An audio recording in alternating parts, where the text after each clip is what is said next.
Dalam serangan balistik besar-besaran 16 Juni, rudal Iran menerobos pertahanan multilapis Israel dan menghantam pangkalan udara Nevatim setelah kegagalan teknologi pertahanan.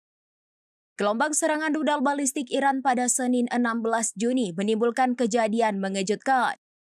Pasalnya, sistem pertahanan Iron Dome yang semula hendak mencegat rudal malah mengalami malfungsi.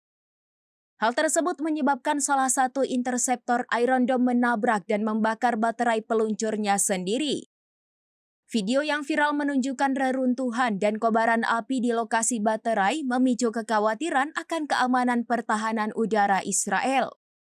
Lebih lanjut, beberapa rudal balistik Iran berhasil menembus pertahanan multilapis, termasuk Arrow dan David Sling. Rudal-rudal yang lolos tersebut menghantam pangkalan udara Nevatim di Gurun Negev yang merupakan markas penting bagi operasional udara Israel. Iran sendiri menyatakan telah menerapkan metode baru untuk menjebol pertahanan Israel menggunakan taktik saturasi dan kemungkinan decoy.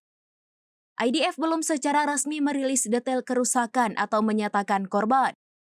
Namun foto satelit sebelumnya menunjukkan Nevatim pernah menghadapi serangan serupa di masa lalu, meski dengan kerusakan terbatas dan tanpa mempengaruhi operasi militer secara signifikan. Akibat insiden malfungsi dan berhasilnya serangan Iran ke pangkalan strategis, kerentanan lapisan pertahanan Israel kini dalam kondisi serius.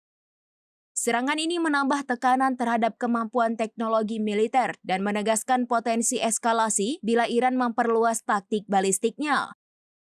IDF kini dituntut transparansi soal dampak kerusakan dan kesiapan sistem pertahanan di masa mendatang.